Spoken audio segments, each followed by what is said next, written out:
아들이 훈련소에 들어가던 날 나는 버스를 타고 집으로 돌아왔다. 차창 밖으로 도로 표지판들이 흘러갔고 옆자리에는 장바구니를 무릎에 올려놓은 어떤 노인이 앉아 있었다. 그 사람이 장바구니를 조금 기울이자 안에서 파냄새가 났다. 어디선가 아이 울음소리가 들렸다가 사라졌다. 버스는 멈추고 출발하기를 반복했다. 나는 창문에 이마를 대고 싶은 충동을 느끼면서도 그냥 앉아 있었다. 아들 손을 놓고 돌아서던 그 순간을 나는 이미 여러 번 되감았다. 아이의 등이 점점 작아지다가 군복 차림의 다른 몸들 사이로 섞여 들어가던 그 장면. 그게 자꾸 떠올랐는데 이상하게도 그 장면 옆으로 전혀 다른 얼굴이 겹쳐 들어왔다. 민준이었다. 그 아이의 얼굴을 나는 오래 잊고 있었다. 아니, 잊고 있었다는 말이 맞는지도 모르겠다. 생각하지 않으려 했다는 편이 더 정확할 것이다. 그래도 어딘가에 있었겠지. 기억이라는 것은 삭제되는 게 아니니까. 그냥 열지 않은 서랍 같은 곳에 넣어두었을 것이다. 그런데 아들의 등을 보는 순간 그 서랍이 저절로 열렸다. 민준이와 나는 같은 아파트, 같은 동에서 자랐다. 초등학교도 같이 다녔고 부모님끼리는 명절이면 서로 음식을 나눌 만큼 가까웠다. 그러나 민준이와 나는 어릴 때부터 친하지 않았다. 그 아이는 조용했고 말이 없었다. 쉬는 시간에 운동장에 나가지 않고 교실에 남아있는 아이였다. 나는 그 아이를 특별히 싫어하거나 피한 것은 아니었는데 그렇다고 가까워지려 한 적도 없었다. 중학교에 올라가면서 우리는 반이 달라졌고 고등학교는 아예 다른 학교에 진학했다. 아파트 엘리베이터에서 가끔 마주치면 눈인사 정도를 했다. 그것이 전부였다. 어색하지도 않았다. 그냥 같은 건물에 사는 사람. 이름을 알고 얼굴을 알지만 마음속에서는 이방인인 것 같은. 내가 대학에 진학하고 서울에 올라간 뒤에는 방학이 아니면 아파트의 얼굴을 비추지 않았다. 그리고 그 방학에 그것도 거의 다 끝나갈 무렵에 나는 엘리베이터에서 민준이와 마주쳤다. 그날 오후가 몇 시쯤이었는지 정확히 기억나지 않는다. 2시 반이었을 수도 있고 3시였을 수도 있다. 나는 밖에서 돌아오는 길이었고 엘리베이터 문이 열리자 안에 민준이가 서 있었다. 흰 티셔츠였다. 머리가 귀 밑으로 약간 내려온 기억이 난다. 그리고 그 아이가 나를 보고 먼저 인사를 했다. 오랜만이야. 문이 닫혔다. 잠깐의 침묵이 있었다. 엘리베이터 안에서의 침묵이란 어차피 늘 어색한 것이지만 그날의 그것은 조금 달랐던 것 같다. 아이가 뭔가를 말하려는 것 같았다. 내가 착각했을 수도 있는데 그냥 그런 기분이 들었다. 숨소리 같은 것이 살짝 달랐다고나 할까? 나 모레 입대. 말이 짧았다. 꾸밈이 없었다. 나는 그때 아하고 받아쳤던 것 같다. 그러니까 별다른 반응을 못했다는 얘기다. 아들을 군대에 보내본 지금이라면 그 무게를 조금 알 것 같기도 한데 그때는 몰랐다. 22살짜리가 아는 것에는 한계가 있었다. 그리고 민준이가 말했다. 기차역에 배웅해 줄 수 있어? 그 말이 나왔을 때 나는 엘리베이터 숫자 패널을 바라보고 있었다. 숫자가 올라가는 것을 보면서 그 말을 듣고 있었다. 그리고 어떤 이유에서인지 내 가슴 어딘가가 조금 빠르게 뛰기 시작했다. 그것이 낯설었다. 배웅이 뭐가 어렵다고 그냥 기차역에 나가면 되는 것인데 왜 그 간단한 부탁이 내 심장을 조금 빠르게 만들었는지. 언제 출발해? 내가 물었다. 모레 아침 6시 반 기차. 7층에서 문이 열렸다. 민준이가 내리면서 나를 돌아봤다.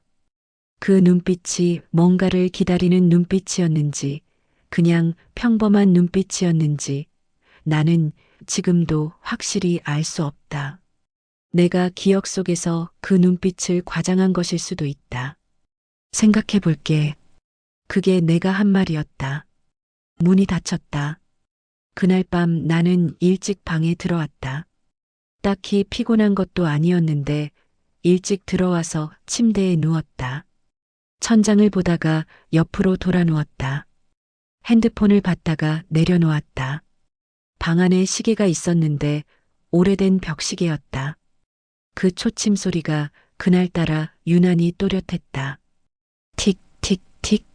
뭔가 심각한 것도 아닌 소리인데 그 소리에 자꾸 신경이 쓰였다. 나는 속으로 계산을 했다. 아침 6시 반 기차라면 적어도 6시에는 역에 있어야 한다. 그러면 5시 반에는 일어나야 한다. 방학이라 그동안 10시, 11시까지 자는 생활을 했는데 그리고 왜 배웅을 나에게 부탁했을까? 부모님은? 친구들은? 왜 나였을까? 초등학교 때 같은 반이었던 것 말고는 접점이 없는 나에게 그 의문이 오히려 나를 불편하게 만들었다. 민준이에게 전화번호가 있지 않았다. 문자를 보낼 방법도 없었다. 가겠다는 말을 전하려면 직접 초인종을 눌러야 했다. 그것도 이상했다. 배를 누르고 내가 배웅 갈게라고 말하는 장면을 상상하면 어딘가 어색했다. 우리는 그런 사이가 아니었으니까. 가지 않으면 어떻게 될까 하는 생각도 했다. 아무 일도 없겠지. 민준이도 이해할 것이다. 친하지 않은 사이니까. 그냥 엘리베이터에서 해본 말일 수도 있다. 어쩌면 나 말고 다른 사람한테도 물어봤을 것이다. 별거 아닐 것이다.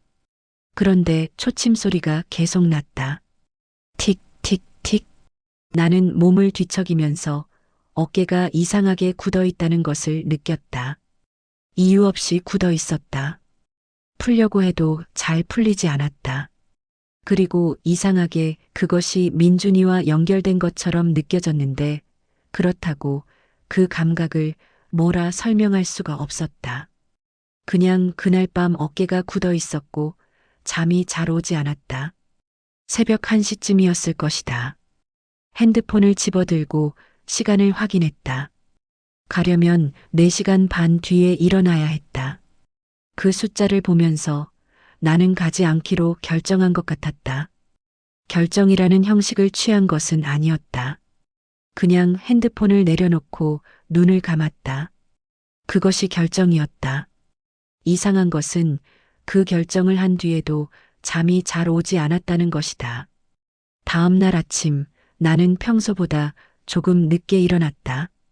8시가 넘어 있었다. 기차는 이미 떠났을 시간이었다. 나는 부엌에 앉아서 어머니가 끓여놓은 미역국을 먹었다.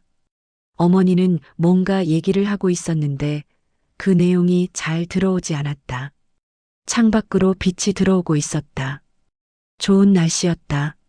아무 일도 없었다. 뭔가 일어날 것 같았는데 아무 일도 없었다.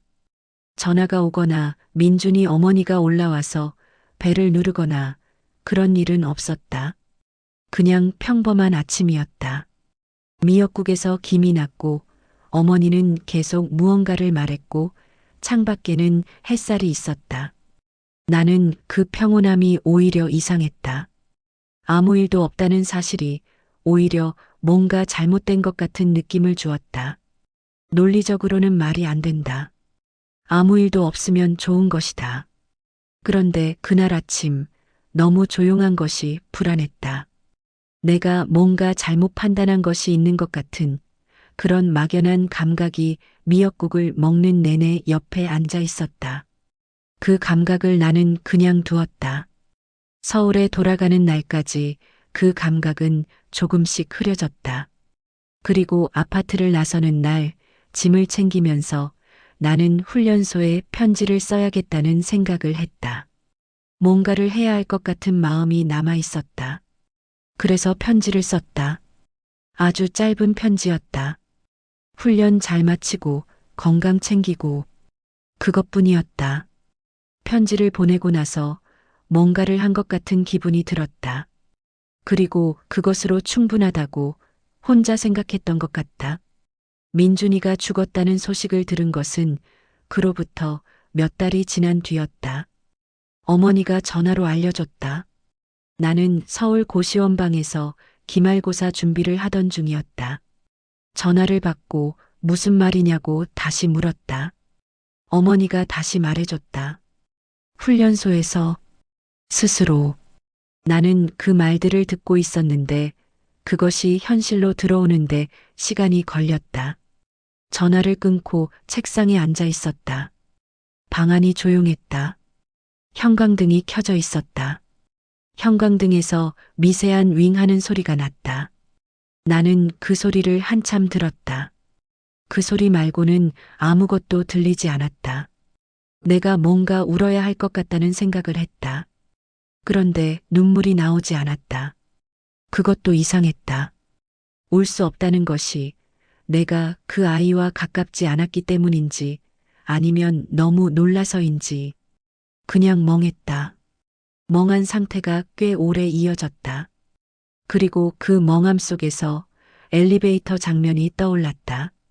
흰 티셔츠, 7층. 기차역에 배웅해 줄 수 있어? 그 말이 돌아왔다. 그리고 함께 내가 했던 생각들도 돌아왔다. 5시 반에 일어나야 한다는 것, 우리는 친하지 않다는 것, 별거 아닐 것이라는 것. 그 생각들을 다시 보는 것이 이상하게 힘들었다. 내가 나쁜 사람인 것은 아니었다. 배웅을 안 가는 것이 잘못은 아니었다. 내가 뭔가를 한 것도 아니었다. 그런데도 불구하고 그 멍함 속에서 내 가슴 어딘가가 조여드는 것 같았다. 손에 힘이 빠지는 것 같기도 했다. 그날 밤에는 공부를 하지 못했다. 그때부터 나는 가끔 생각하게 됐다. 내가 기차역에 갔다면 어떻게 됐을까? 그 질문이 가장 나빴다. 답이 없는 질문이니까. 같더라면 그 아이가 군대를 잘 마쳤을까? 그런 물음에는 아무도 대답할 수 없다. 내가 역에서 손을 흔들어 주는 것과 그 아이의 생사가 연결되어 있다는 논리는 성립하지 않는다. 그렇다는 것을 나도 안다. 그런데 알면서도 그 질문이 사라지지 않았다. 이상한 것은 그것이 죄책감처럼 느껴지지도 않았다는 것이다. 죄책감이라면 그래도 뭔가 선명한 감각이 있어야 할 것 같은데 그보다는 훨씬 흐릿했다. 설명하기 어려운 답답함 같은 것이었다. 가슴 어딘가에 뭔가가 걸려 있는데 그게 뭔지 손으로 잡을 수가 없는 것 같은.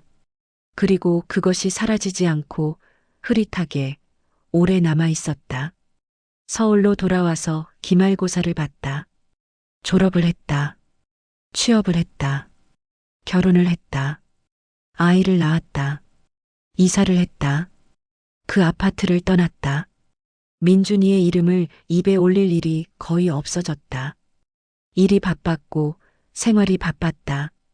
그 흐릿한 답답함은 어느 순간부터 자주 떠오르지 않게 됐다.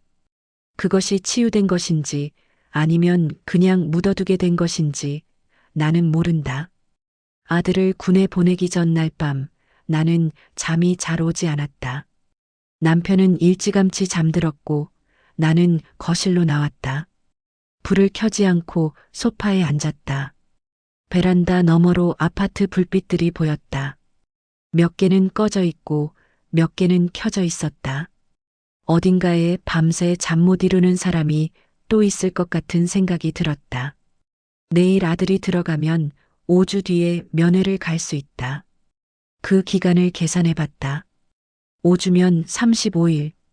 35일 동안 아이 얼굴을 못 본다. 전화도 안 된다. 편지는 된다고 했다. 나는 편지를 써야겠다고 생각했다. 그 순간 민준이에게 썼던 편지가 떠올랐다. 고생하고 건강 잘 챙기라는 그 아주 짧은 편지가 그것밖에 없었던 편지가 나는 아들한테는 무슨 편지를 쓸까 생각했다. 고생하고 건강 챙기라는 말은 당연히 들어가겠지. 그런데 그것뿐이면 안 될 것 같았다. 뭔가를 더 써야 할 것 같은 마음이 들었다. 아이를 잘 알고 있다는 것.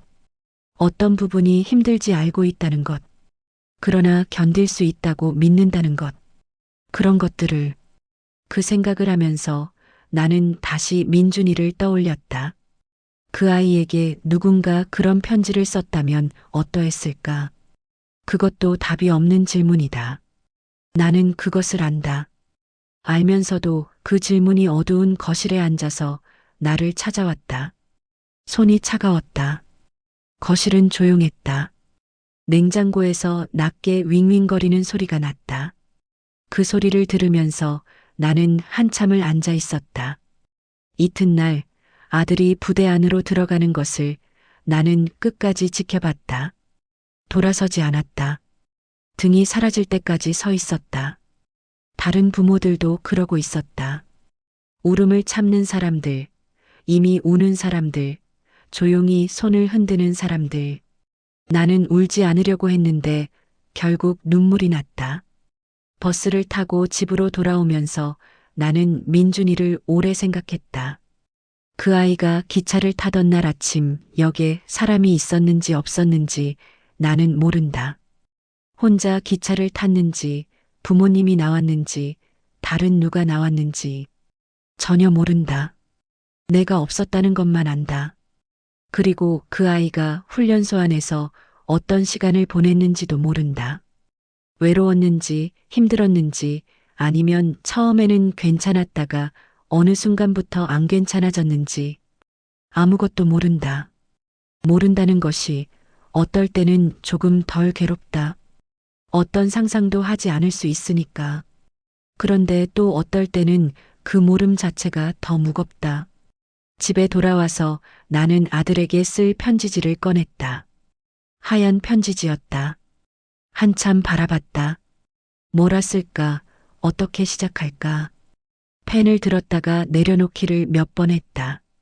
아무래도 처음 말이 중요한 것 같아서 고생한다는 말로 시작하면 이미 힘들다는 것을 전제하는 것 같아서 그렇다고 괜찮을 거라는 말로 시작하면 너무 가볍게 느껴지는 것 같아서 그러다 그냥 이름을 썼다. 아이 이름만. 그리고 그 뒤로 천천히 썼다. 무슨 말을 썼는지는 지금 다 기억나지 않는다. 꽤 길게 썼던 것 같다. 어떤 부분에서 손이 떨렸다. 민준이한테 썼던 편지는 짧았다. 아주 짧았다. 그때의 나는 그것이 충분하다고 생각했다. 아니, 생각했다기보다는 그냥 그것만큼만 쓴 것이다. 그 이상을 어떻게 써야 할지 몰랐던 것이다. 그것이 지금의 나에게는 이상하게 마음에 걸린다. 몰랐던 것이 잘못은 아니다. 22살이 모든 것을 알 수는 없다. 그리고 편지 하나가, 배웅 하나가 그 아이의 운명을 바꿨을 것이라는 생각은 과장이다. 현실적으로 그렇게 단순하지 않다는 것을 나는 안다. 그런데도 불구하고 그 아이가 역에서 기차를 기다리던 아침에 누군가 옆에 서 있었다면 어떠했을까? 아무 말도 하지 않아도 됐다. 그냥 옆에, 그냥 거기에. 나는 그 질문을 오늘도 닫지 못한다. 내 아들이 면회 날 내 앞에 나타났을 때 나는 한참 아이 얼굴을 봤다. 살이 좀 빠진 것 같았고 얼굴이 약간 탔다. 그런데 눈빛이 이상하게 차분했다. 아이가 어디가 가장 힘드냐고 물었더니 잠이 부족한 게 제일 힘들다고 했다. 그리고 생각보다 견딜만하다고 했다. 그 말을 듣고 나서야 나는 어깨에 힘을 좀 뺄 수 있었다. 집에 오는 길에 남편이 잘 버티고 있다고 괜찮을 것 같다고 했다. 나는 그렇다고 대답했다. 창밖을 봤다. 도로가 이어지고 있었다. 그런데 그 안도감 옆에 여전히 그 흐릿한 것이 있었다.